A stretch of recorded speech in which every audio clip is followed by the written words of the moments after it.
Good afternoon. Probably a lot of you know Guido Risaliti, but anyway, Guido is a Florentine through and through. He got his PhD in Florence, and then he went to work at the Osservatorio di Arcetri as a staff, and then after that he became a professor at the University of Florence. So he's still there. He hasn't moved house. I don't know if he has, but anyway. Throughout this period, he also has spent a lot of time here in CFA. He was a pre-doc around 2000-2001 with Martin Elvis. And then after that, he kept coming because he was a close collaborator with Martin and our group. And he had lots of Chandramani, so he could visit. So we had him here quite a lot. Throughout his career, he's been studying quasars. And three aspects of quasars, and we will talk about one of these aspects tonight. The first one is quasars and their environment. So obscuration that you can see in the X-rays and to variability, and also in the infrared. And his main area of expertise is X-ray astronomy, but he's also done ground-based observations. And he also studied, and he talked about that lunchtime, the measurement of the black hole parameters, in particular spin, by using quasar spectra in X-rays, and especially with the New Star satellite that gives you a good spectrum of the hard emission of quasars. And now he will talk about quasars as standard candles.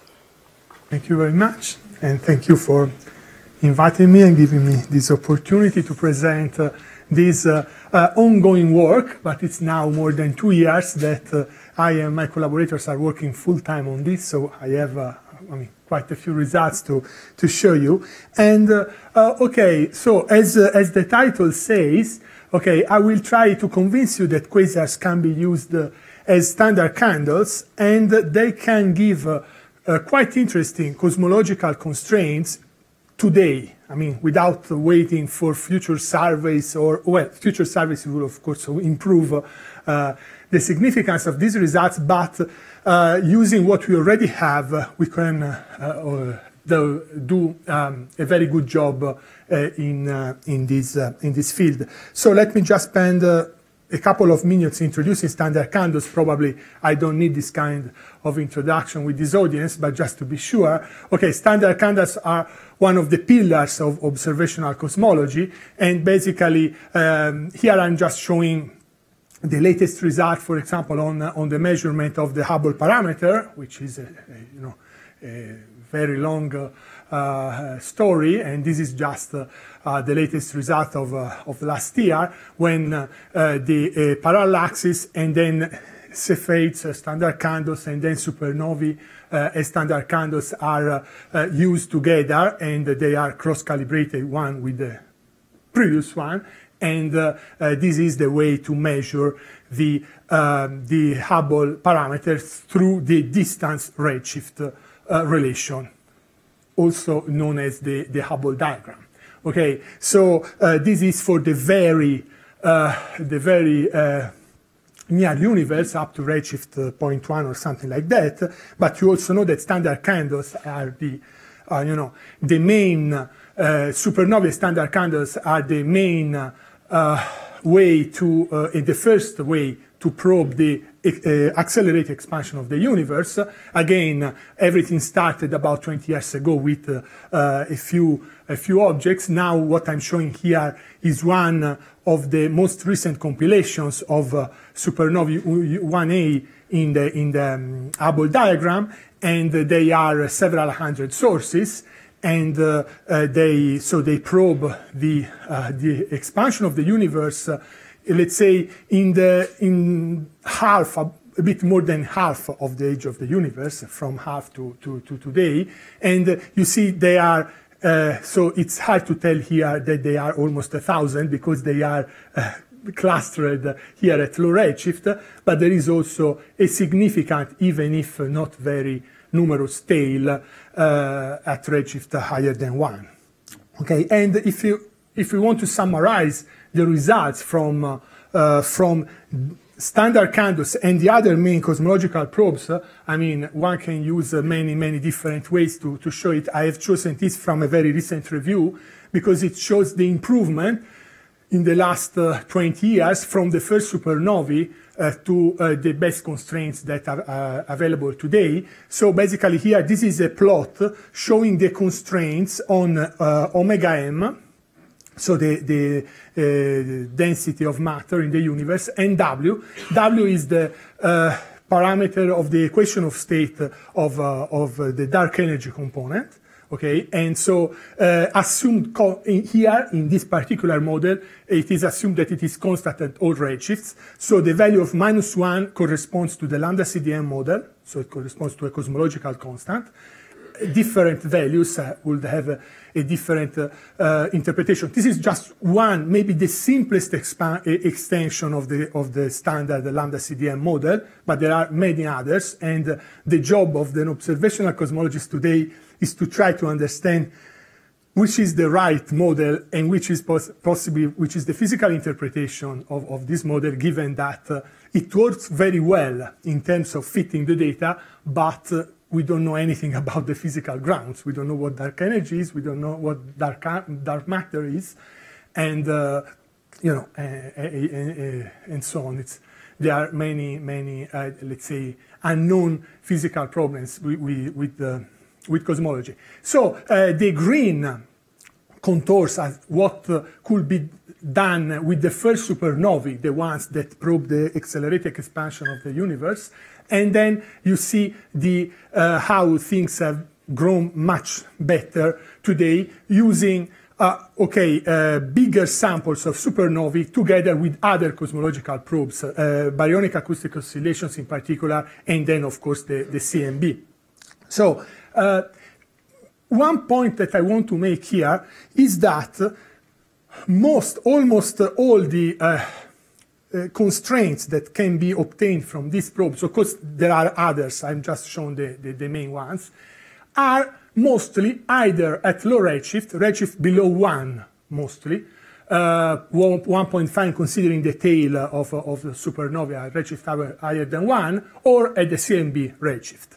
There are exceptions. Here I'm showing constraints on the standard omega lambda, omega m concordance model that can be put using gamma ray bursts as standard candles. I have no time to go into this, but this has been done, I mean, quite successfully. As you see here, the red contours show what can be done to put constraints on this model. And more recently, this is a paper of a few days ago, these are the final results from the SDSS-3 survey for baryonic oscillations on Lyman alpha quasars at redshift 2.4. And this is the constraint that can be obtained in the lambda CDM model. So the point that I want to make here is that, for example, this result here, if you compare with the numbers that we find when we also include Planck and the other cosmological probes, one can say, okay, well, this is a big contour. So there is not much information added. But the information added here is not just the improvement in the errors of the parameters. The point is that here we are probing a phase of the expansion of the universe which was otherwise not tested by any of the other cosmological probes. Okay? So if we decide that the lambda CDM model is the right one, then we already know omega lambda and omega m well enough. We can just change job, okay? And the point is that this model so far is in agreement with all the data, but there is very little known in the higher redshift universe. So, finding that this model works also at high redshift, or finding some disagreement, is one very important point that we should consider one of the priorities, I think, in observational cosmology today. So this brings me to quasars, okay? So what about quasars? Quasars will be the perfect standard candles, because we know now with the latest DR14 version of the Sloan, we know more than 500,000 quasars with spectroscopic confirmation. They are the most luminous persistent sources in the universe, okay, and they are known from redshift 0 to 7. So wow, that's perfect. We know that it's not that perfect, and I mean, people have tried to use quasars as standard candles for many, many years, and basically it's a history of failures, okay, because quasars are a mess. Okay, they have a huge range of luminosity, which is not bad in itself, but then there is no way, unless until today, to tell the luminosity of quasars. And just to put it in an historical perspective, I like these two short paragraphs from Weinberg's book on cosmology, which is probably one of the most studied and famous books, which is been written in 1971. Okay, so this is the chapter where Weinberg discusses cosmography. Okay, so the Hubble diagram, which at that time was done with the brightest member of galaxy clusters and so on. And so he reviews all the possible standard candles. And he says, well, in 1963, a discovery was made by Martin Schmidt, which at first seemed to offer hope of a tremendous improvement in our knowledge of the cosmic scale factor. Okay, and then it describes quasars. And then he says, unfortunately, the plot of the apparent magnitude versus redshift reveals no clear correlation of apparent magnitude with redshift.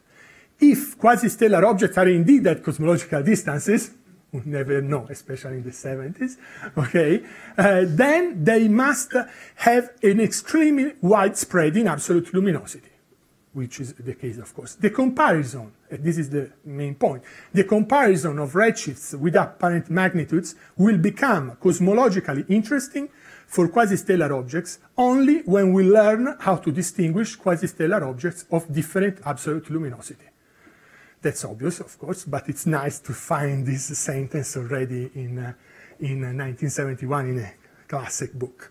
So let me just spend one slide not to review what has been done to try to use quasars as standard candles, but just to give a couple of examples. Okay, the list of attempts is quite long and probably I will miss something, but let me just give two representative examples, okay? So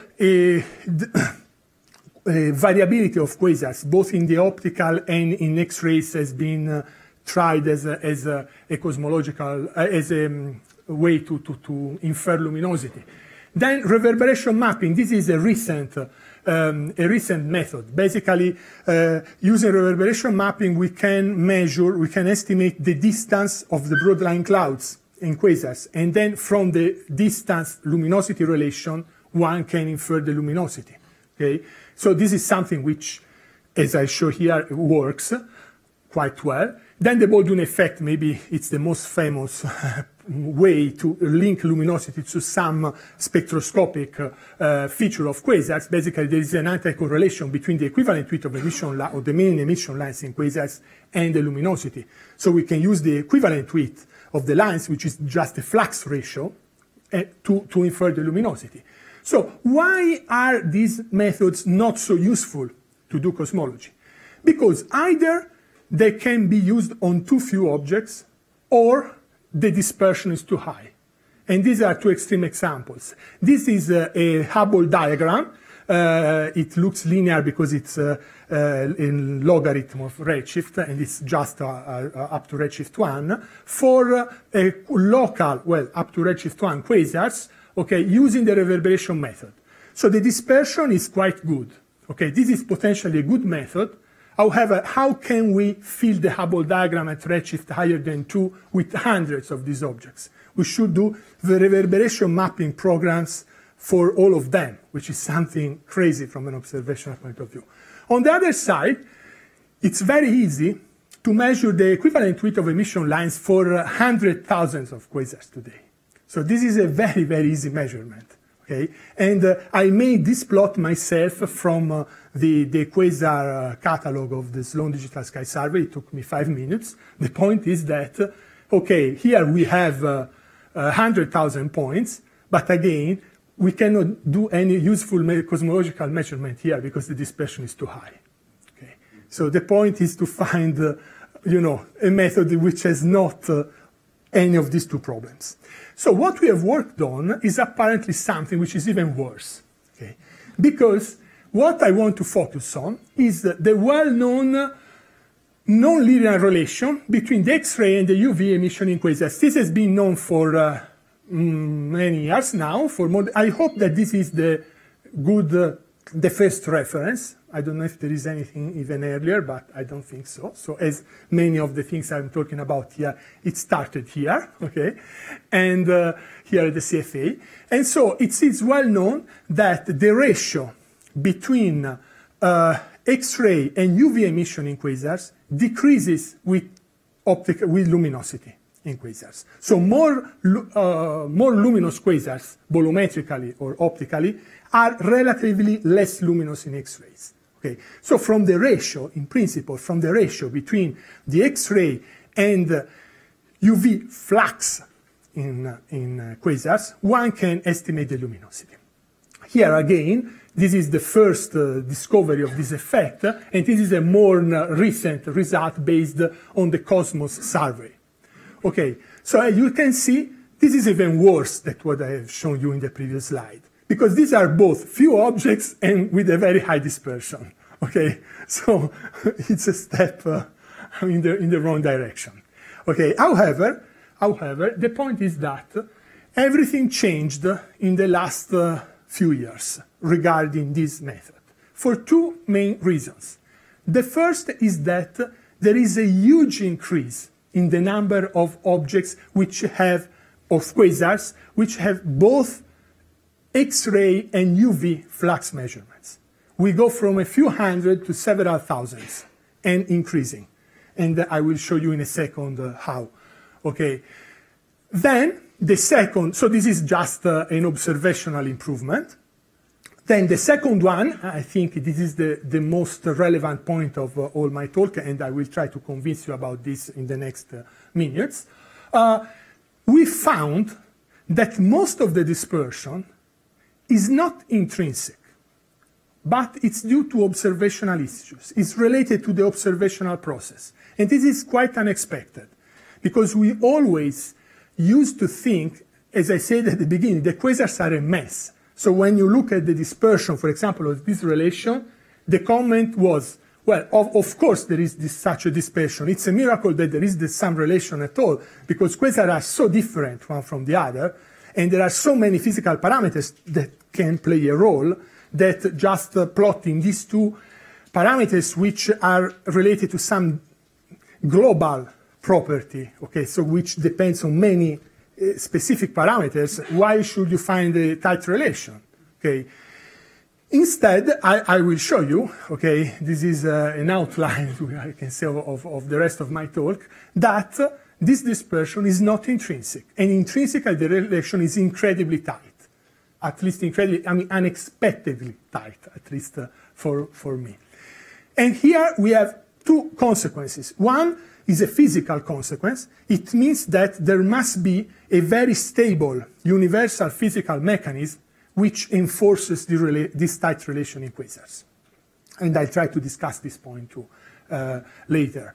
The second obvious consequence is that once we have a much more reliable relation and a tighter relation, we can infer the distances, the luminosities of quasars with much higher precision, and then the distances, and then we can build a Hubble diagram, which is significant for to test cosmology. Okay, so let me now go one step behind to put what I've said now in context.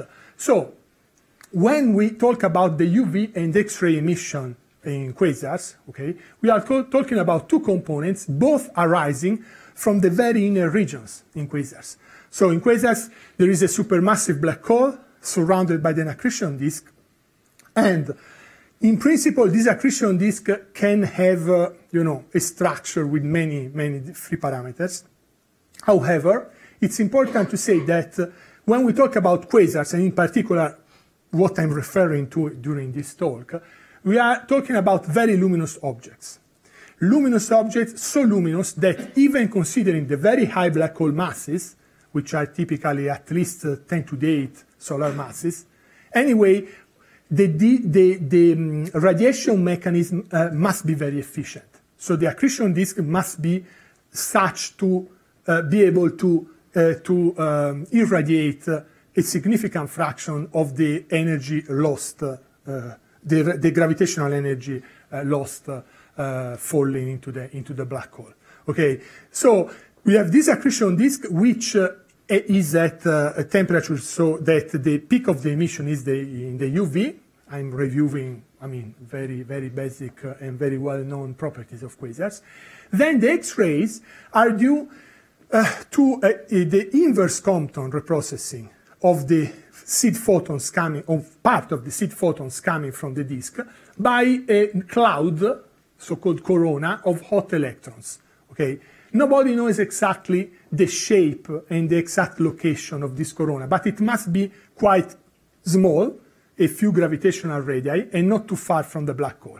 This from variability studies in X-rays, basically. So this X-ray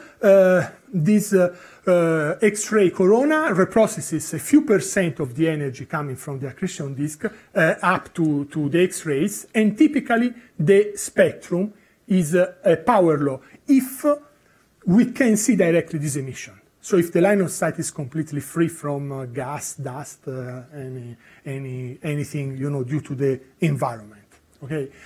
And okay, this power law, there is some variability, some differences between one quasar and another. Sometimes it's a bit steeper, sometimes it's a bit flatter, but overall there is no known evolutionary effect both in luminosity or in redshift.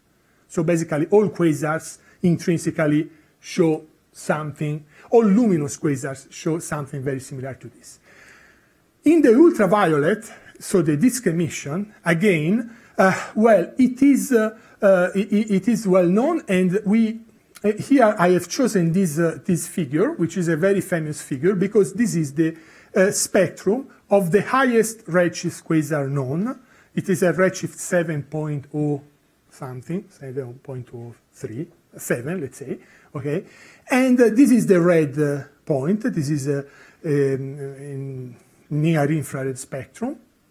And the red curve, it looks like a fit of this spectrum, but it's not a fit. It's just the average spectral energy distribution in the optical UV obtained from the Sloan quasars, and just superimposed with the right, at the right level of flux.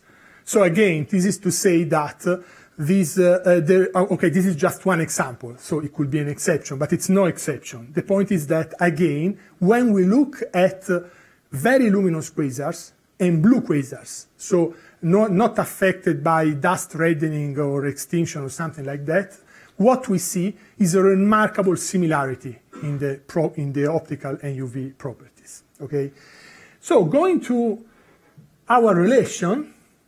Okay, let me quantify how it is studied. Basically, this nonlinear relation means that there is a link between these two components, which is nonlinear.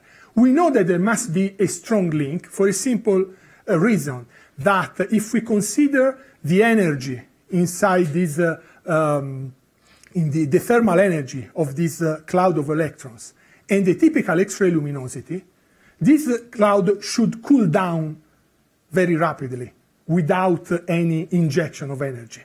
So in order to have a steady X-ray emission, which is what we see in quasars, there must be a steady connection between the accretion disk and the X-ray corona, so that part of the gravitational energy lost in the disk is transferred to the corona. Okay? This mechanism is not known in detail. Generally, we know that there must be magnetic loops connecting these two things. I mean, one joking could say we use magnetic fields every time we don't know what's happening, okay? But anyway, it's more serious than that. I mean, the point is that there is no complete self-consistent models which tells us where these magnetic fields should be linked in the accretion disk. And so, but, I think there is a general consensus that there must be some magnetic loop to do this energy transfer. So this relation is parameterized in this way.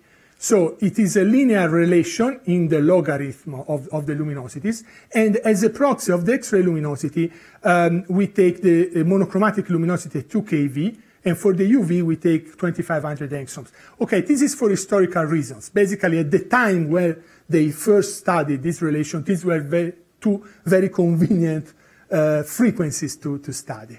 However, if you want, you can ask me at the end, but even today, they keep being a good choice, even from a physical point of view.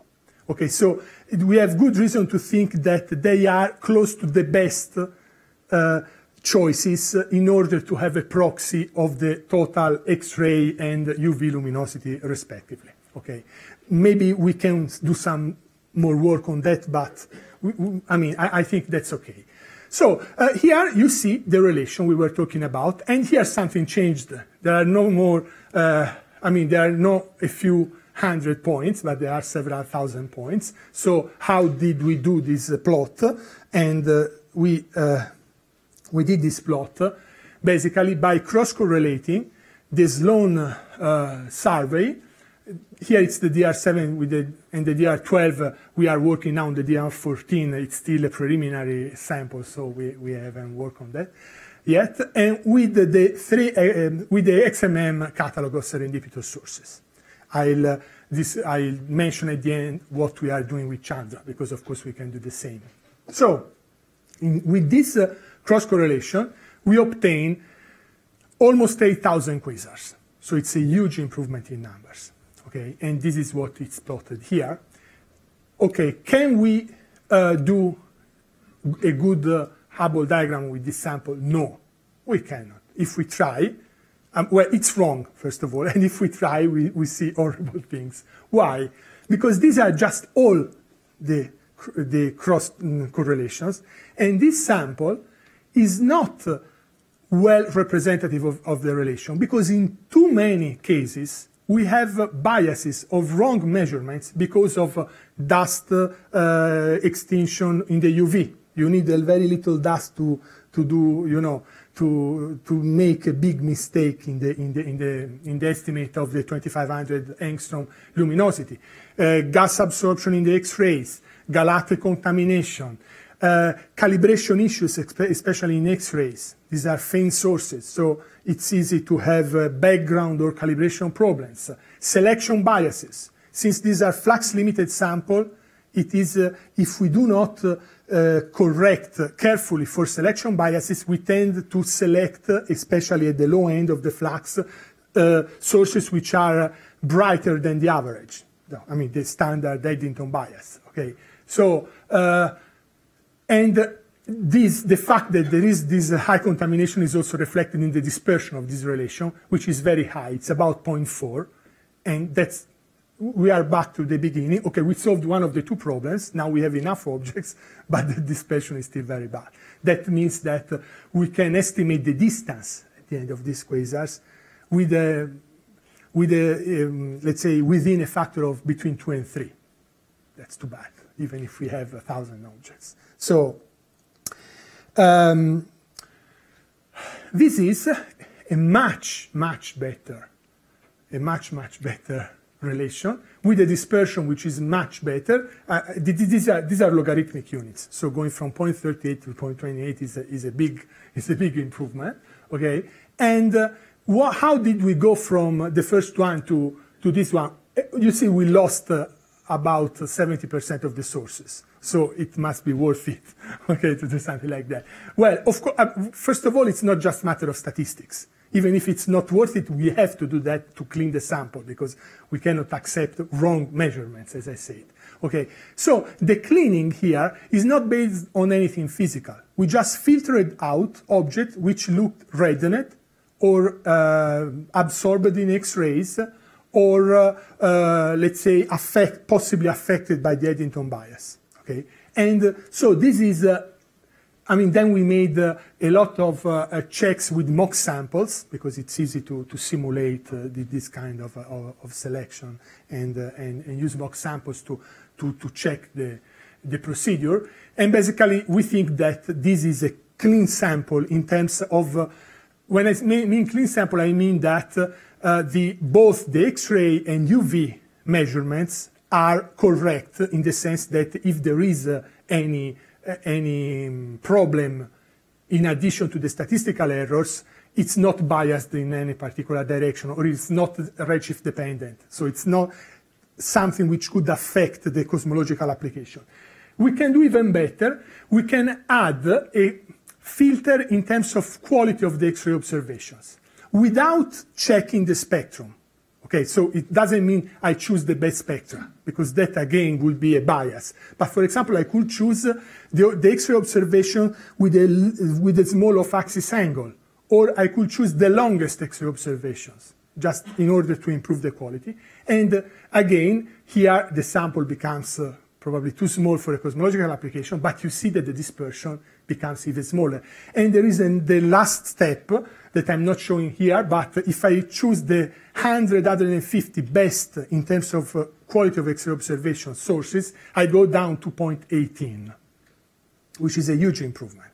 0.18, I'll show you in a few minutes, is already surprising, in the sense that considering the remaining errors due to external factors, to measurements, that must still be in this dispersion, it means that the intrinsic dispersion must be very, very small.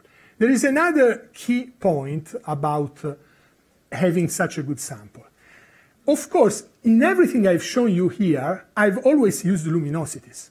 So there is no possible cosmology that can be done here. I have chosen a cosmological model in order to estimate the luminosities. So this is just a study of the relation using the standard cosmology. Okay? However, I can test this relation and its redshift evolution, okay, in a cosmology-independent way. And the way to do that is quite simple. Now we have, for the first time, enough statistics to repeat exactly the same fit in small redshift bins. Okay? So you do not need to read all the details, but the point is that here I just divided the sample in small redshift bins. Okay? The width of these intervals is small enough so that the range in distances within one redshift bin is small with respect to the dispersion of the relation. Under these conditions, I can use fluxes as a proxy of luminosities. So I can say, okay, at first order, all the sources are at the same distance. Okay? And so in this case, here I have Lx and LUV here, in the y and x axis, but actually, in order to make these plots, I use directly the fluxes. I do not need to go to the luminosities. So these plots are interesting both because they are cosmology independent, and so they give the parameters of the relation in a cosmology independent way, and also, more important, they probe the possible redshift evolution of the relation. Because the very first thing that we have to check is whether this relation, since we do not know, at least for now, the physical origin of this relation, we should test that there is no redshift evolution. Because if there is a redshift evolution, of course, there is no way to use this relation to fill a Hubble diagram, obviously. So you see here that the slope of the relation is quite constant with redshift. And this is especially at redshift, where there is no other nothing else in the Hubble diagram, we see that it's quite reliable.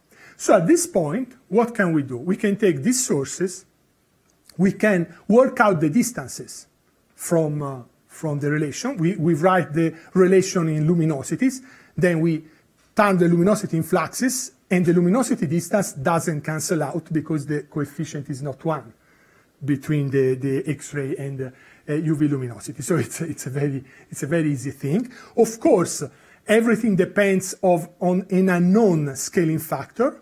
And for example, for supernovae with Cepheids, we have to use the unknown scaling factor to calibrate the Hubble diagram of quasars on supernovae. It's easy because we have a common redshift range, and in the common redshift range, we have hundreds of quasars below redshift 1.4. And so, the calibration is quite good, and this is the result. Okay, so this is a Hubble diagram for about 2,000 quasars. What you see here in light blue are the supernovae, the ones that I show you in the first plot. Okay, the yellow points are quasars, and the red points are quasar averages in small redshift bins. So just to give you an idea of the amount of information.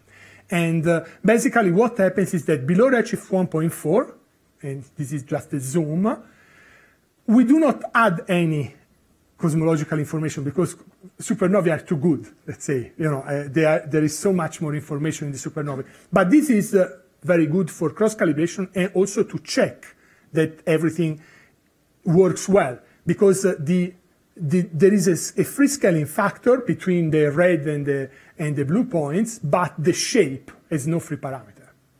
Okay, so this perfect match of the shape means that probably we have done a good job in the calibration and in the cleaning of the sample. So everything above 1.4 is new. So I will show you in a minute which are the cosmological constraints that we can obtain by fitting this Hubble diagram.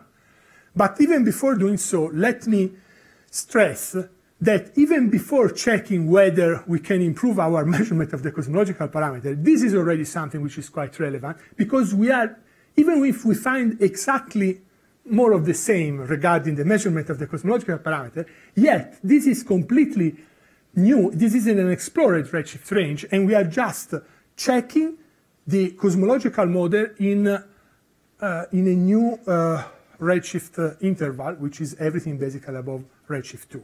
So I think that this figure is already relevant in itself, and it justifies all the work that we have done so far. Anyway, if we now go to the numbers, okay, here I use the second simplest extension of the standard cosmological model. So I'm assuming an evolution of the equation of state of dark energy. Okay, just a first order at the first order with redshift. This is a standard way. This is a standard plot that is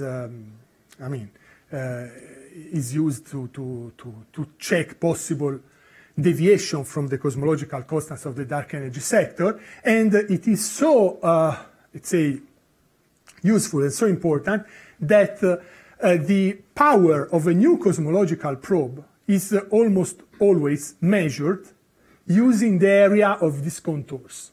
Okay, so the area of the 90% contour error in this plot is a measurement of the power of a cosmological measurement, and the so-called figure of merit is just the 1 over the area of this plot. So it has become a standard way to, let's say, measure the power of a new cosmological probe. So what I'm showing here is the best that can be done today, adding CMB, weak lensing, and BAO. This is from the Planck 2015, I don't remember, number 13 or one of the Planck papers. And this is how these constraints improve adding supernovae, again from the JLA sample that I've shown you before. And this is what happens when we also add quasars. So you see, now you see that there is some tension, 1.5 sigma, from the standard model. I'm not commenting on that. This is too preliminary. What is important to me is not the actual value, it is the area. Okay, so this plot is showing that now, today, with just what we have done already, and it is a small part of what can be done with the data that are in the archive, we are already in a position of improving the cosmological constraints. Okay, so that shows that this new information that we have here is already something which is relevant for even compared with the other existing cosmological probe. So let me go into some detail for the final part of my talk regarding the dispersion of the relation. So the error in the determination of the distance. Okay, so I can just take use the Hubble diagram that I've just shown you, and just dispersion for supernovae, which is great. Of course, we know that supernovae are very good standard candles. And here I have the dispersion in, here paper 1 is the first paper that we published, where we just used a compilation of literature data. So without all the cleaning procedure that I've shown you before. And this is how we improved with the cleaning that I have shown you. So it is still a huge difference. Okay, so if you divide these two dispersion and then you take the square of that number, that's the number of quasars that you need to have the same cosmological information as one supernova. Okay, so here we are still at the level where we need a few tens of quasars to have just the information that is given by one supernova. That's why at low redshift we are not adding anything. But at high redshift there is nothing. And so think about finding a new supernova 1A perfectly calibrated at redshift 4. Even 1 will be, you know, a great improvement. So that's why we are already improving the cosmological measurements. So what to do next? So how can we improve this situation? Because I've shown you that it's already interesting, but you know there is still a long way to getting a really good distance estimate. So I think that here we have two things to keep in mind to look for an extension of this work. First, as I said, we want to have a better measurement of the distance. Is it possible to improve this determination of the distance? I've shown you earlier that when we do a selection which is very, very strong in terms of quality of the observations, the dispersion goes down. Unfortunately, in that way, we end up with a few quasars, most of them at low redshift, so they are not useful for cosmology. But one can say, okay, if I can do that for those quasars, then it means that if I do better observations, or maybe I do a better analysis procedure, I can improve the dispersion. The second point is that we need to go to high redshift. I mean, this is the redshift distribution of the quasars that we have so far, and this tail at redshift higher than 1.5 is what is important. It's great to have this tail, but it's still a small tail. So we have to increase the number of quasars at high redshift.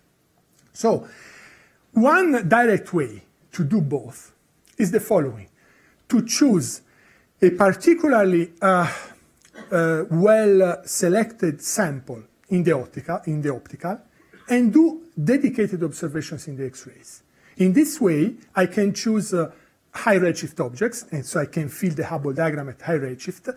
And at the same time, since I'm deciding the observation, I'm doing a pointed observation, I have a complete control of the observational setup and the instrument, and so probably I reduce the observational uncertainties. And what we have done so far, of course, has been just a cross-correlation of fluxes in catalogs. We couldn't analyze one by one thousands of sources. Okay, so we proposed this with the XMM Newton satellite, and we got a very large program, more than 1 megasecond. It is the largest observational program in 2017. So, I mean, the XMM committee thought that it was worth investing in this project. And basically what we did was to select 30 quasars at redshift around 3. Why around 3? Because if we go to lower redshift, it's less significant for the Hubble diagram. If we go to higher redshift, we need even more than 1 megasecond. And I mean, that's something that I wasn't feeling I mean, even I started I started thinking, who knows if it will be a large program? The threshold for the large program is 300 kilosecond. I ended up with 1.1 million, so okay, 3.3 is enough. So we selected in this redshift range objects with very good optical spectra without any strange feature. So the luminous blue quasars are unaffected by reddening, dust reddening, or something like that. So we obtained, the observations are ongoing. We are about half now, okay? These are 4 examples, random examples, I swear. I mean, so when you look at this spectra, you may think, oh, come on, it's nothing special. So 1.1 megasecond for 30 spectra like this, come on. Well, the point is that there is nothing at redshift 3. I mean, the best spectra at redshift 3 coming from surveys like CHAMP, for example, they have very few counts. So they are good for hardness ratio, a basic flux determination, but not a precise measurement. And the reason is that these sources are too rare. Okay? So they are too spread in the sky, and so serendipitous surveys cannot catch them. Here we use the Sloan, which covers about half of the sky, and we pick the brightest ones. So in this way, we can go back to our Hubble diagram, then use the cross-calibration with supernovae to infer the distance of these redshift 3 quasars, and what we find is that we put them here. Okay? These are already enough to constrain even more the cosmological parameters, but what I want to focus on now is that even by eye, you can see these are now 12, something like that. We are adding objects day by day, but the dispersion is quite small, okay? And if we go back to this plot, and now I put the dispersion in the distance, okay, of this group of quasars, I remind you, obtained by using the same calibration with supernovae that we did at redshift 0.5, okay? And here we are at redshift 3.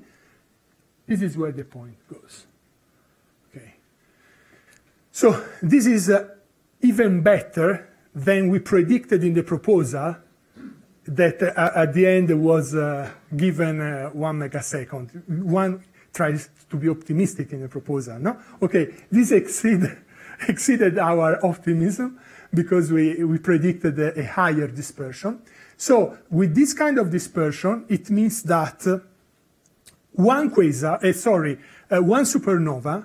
has the same cosmological information as 8-9 quasars. So still some difference. I'm assuming that you could have the same kind of precision going to redshift 3, but no, just to give an idea. Now, so it means that at the end of our program, adding all together, we will have added at redshift 3 the same cosmological information as 3 supernovae at redshift 3, which is a lot. Try to think what could be to find supernova at redshift 3 or 3.3. Okay, so this is already enough to, to add some important contribution to cosmology, but at least for me, even more important and even more surprising, it tells us that the intrinsic relation is really, really tight. Because if here, why did we find this dispersion and here we have this dispersion? Just because, okay, we selected blue objects, but these are already blue. The point is that we made a pointed observations. That's the key, okay? So let's analyze this 0.15 dex of residual dispersion. Is it all intrinsic or done? I think I have 2 slides, okay? Yeah, 3 maybe.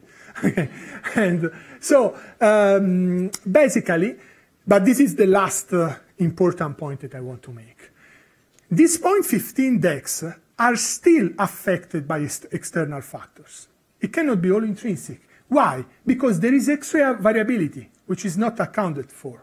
And we know from a recent study, for example, in the Chandra Deep Field, that this variability at the typical luminosity of our quasar is at least 0.08 in the same units. Okay? let's remember that they add up in quadrature. So, but still, it's 0.8. Then there is the inclination of the accretion disk. Okay, these sources, there must be a spread in the ratio between X-rays and UV due to the fact that we have a random orientation of the accretion disk. So the orientation is not completely random. It's not a flat distribution because we have a flux-limited survey, and so face-on objects are favored, are selected preferentially because the steepness of the luminosity function of quasars. But that's an effect that can be estimated. We simulated it, but also it can be done analytically.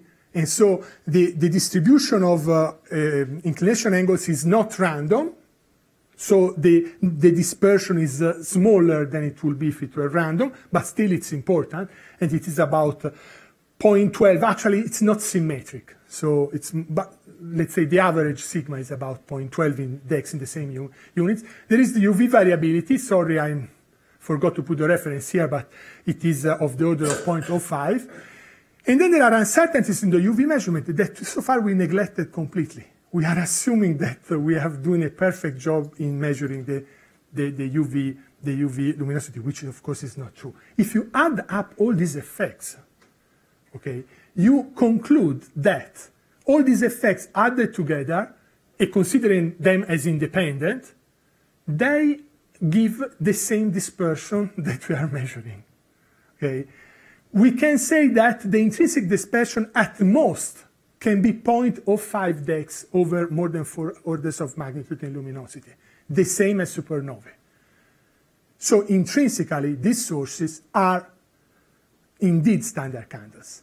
This doesn't help much for cosmology because then most of these effects are not avoidable. But that's very interesting for physics. It means that there is a universal mechanism enforcing this relation. So this is my last point, what can this kind of mechanism be? We have to think something simple and general, because it must be valid for all quasars at all luminosities at all redshifts. Okay? So one toy model that we propose to explain this is the following. Suppose that the accretion disk has a Shakura-Sunyaev structure.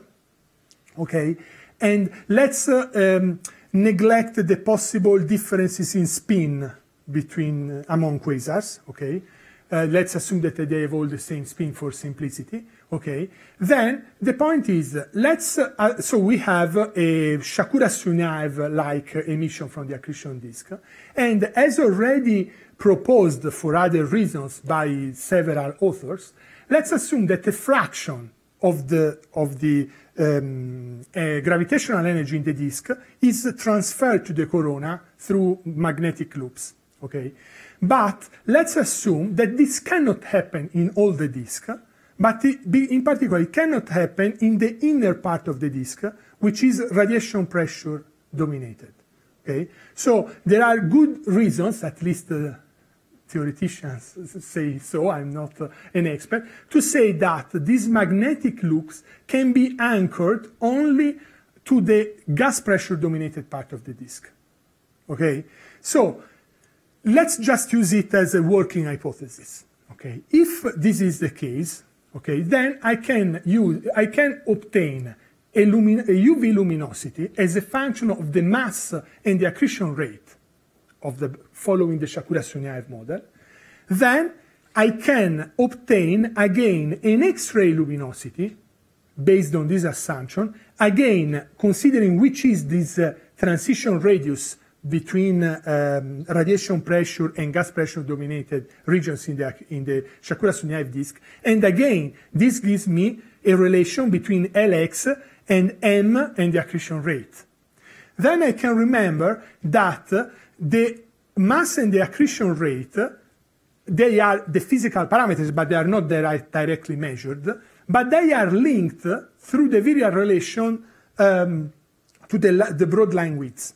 So if we consider the width of the broad lines, okay, so there is this, I have no time to go into the details, but there is this relation which is based on the assumption that the emitting clouds are just moving with Keplerian velocity around the supermassive black hole. And this gives a third a relation between something which is observable, the width of the emission lines, which is available for all the sources of our sample because we have the Sloan spectra, again as a function of the same two parameters, m and m dot. At this point, we have three equations of three observed quantities as a function of the same two physical parameters, so we can just obtain from them, we can remove the two physical parameters and obtain a relation between the X-ray luminosity, the UV luminosity, and the width of the lines. So this is what we were looking for. Lx is LUV to the 4/7. 4/7 must be the slope of our relation. It is exactly 4/7. Okay, so 4/7 is 0.59, 0.58, 0.59. We are finding 0.6 plus or minus 0.02. So it's perfectly the same value. However, there is more here. Our goal was to find this relation, but in order to find this as a side product, we also find an additional relation with the width of the lines. Okay, so do we find this relation? We can test this. This is a prediction of the model which was unexpected. We did that, and it works perfectly. So the relation is basically the X-ray luminosity is also dependent on the width of the emission lines with the expected slope. Okay, there is not much dispersion into this term simply because the dynamical range in the width of the lines is small. Okay, luminosities have a range of 5 orders of magnitude, while most of the widths are between 2,000 and 6,000 kilometers per second.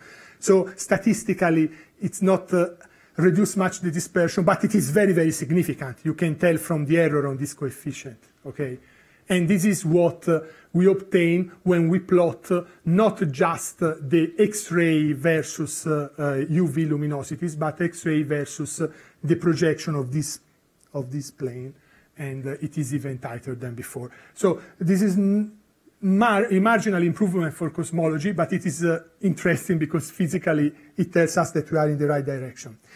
So these are my conclusions. So here I just summarize what I have said, and so you can read it, okay? But the interesting part is the future. What can we do next? Okay, as I have shown you, with that small dispersion of the small sample, doing the complete spectral analysis makes a huge difference. So this is a field, unfortunately, where doing things better in terms of precision of measurements is not just a small increment. It's not an incremental step. It makes a huge difference in the final results. But of course, it requires a huge work. Second point, obviously, we have done this work only using the XMM archive. The Chandra archive is there, it's just waiting for us. We are already working on that with Susanna Bisogni, who is here for a few months, she's there, and with Francesca. We expect to more or less double the sample, just adding the Chandra data from the point source catalog, especially the new version, which is already available in part. Then we have to do more pointed observations of high redshift quasars, not to speak of the new surveys which are coming, which of course will add a lot of information. So I leave you with something which is for the future. This is a plot that Susanna just gave me about a very preliminary relation made using the Chandra point source catalog. So this is, I think, the exciting next step of this project. And this is something which is something like a dream, but we do not, in order to get this wonderful Hubble diagram, we do not need new instruments. We need new manpower. We need students. Because basically, this is the Hubble diagram that we expect to build using both the XMM Newton and Chandra data together and doing a full spectral analysis of each source, which will be a huge work, but this is what we would expect, and that will be, great and incredibly powerful in probing cosmology. And I stop here. Thank you.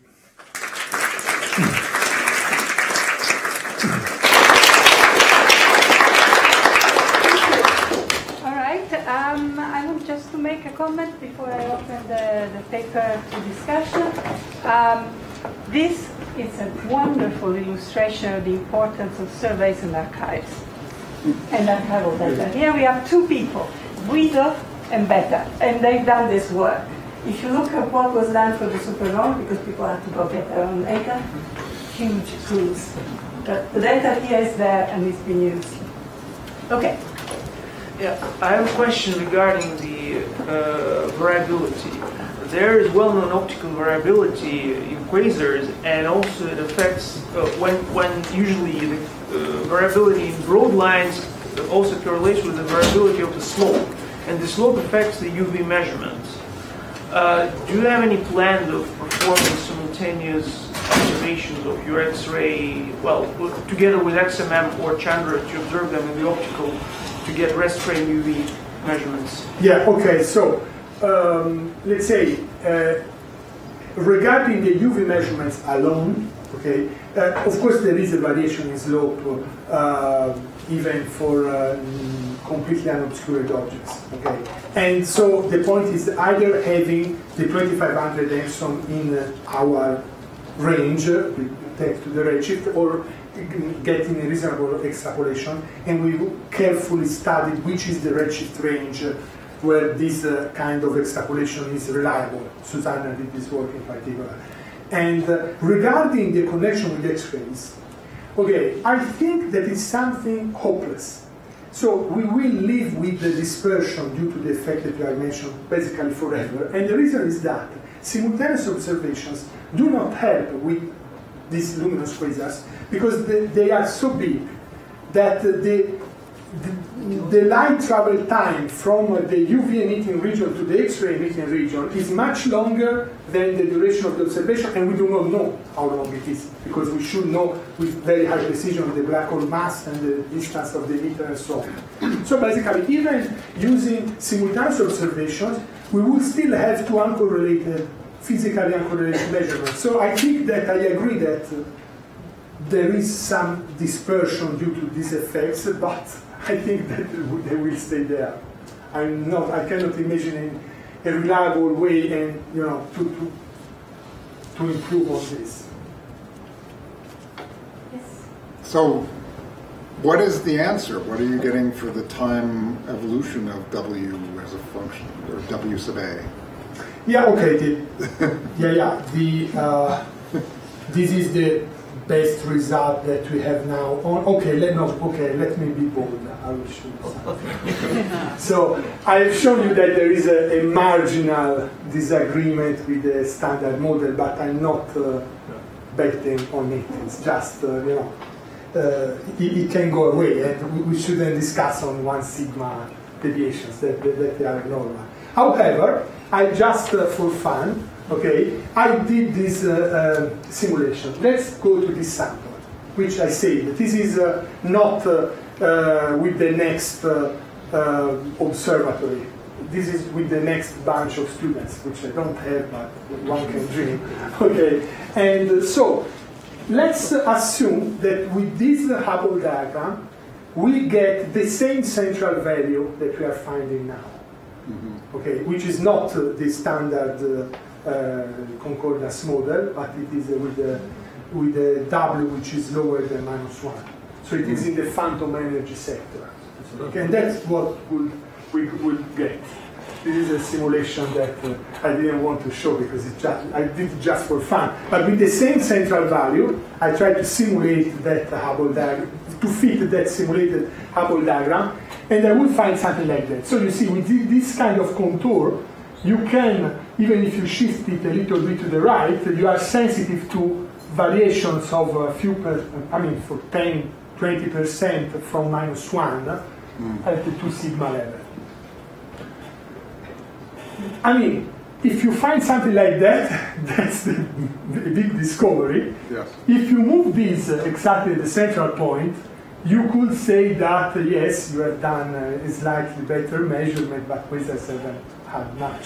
Once again, the power of this method, it is different from the others, and it is using a different redshift range. Right. So if you find the same things, it's still interesting because it says that the high redshift universe still follow the same model, but it can be that statistically the improvement is not huge. That's not the point. Of course, if instead you find something different, then the overlap is small, and then there is a huge improvement. That depends on the true values of these things. So. It's very interesting that you take these really complex systems and you're able to identify a very small number of variables that seem to connect them across all these orders of magnitude and various properties. Now for supernovae, what we've been finding for type 1a supernovae is that the more that we find them, and we'll be up to millions with LSST, the more diverse a group they are. And so one of the concerns now is, the statistical uncertainties in the method will become very small because of the large numbers. But now something like the plot that you showed where you're testing what happens at different values of z, that becomes more important because we don't really know well enough what causes these explosions, and therefore it's conceivable that something different may happen at low z and higher z. So I'm wondering if you've thought about this in terms of comparing the methods. Yeah, of course, if, okay, regarding the comparison with supernovae, I mean, if when the supernovae will be available at higher redshift, we can do what we have done now, but in the opposite direction. Okay, so we can see if the two Hubble diagrams match. And if they match, let's say, it's not a direct proof for any of the two, but it is a nice self-consistency check, because they are so independent methods that if they match, I think it's a strong indication that probably they are both correct. Okay. So regarding the possible evolutionary effect with quasars, I mean, when we will have better numbers and smaller statistical error, we may find something. And in that case, that will be a limitation to the method. And the nice thing is that through the study in small redshift beams, we will be, we will be able to test this independently from any cosmological assumptions. So it can happen, but at least if it happens, we will know. And we will not make mistakes due to these effects. All right. Yeah. All right. In that case, thank you. And please come again tomorrow.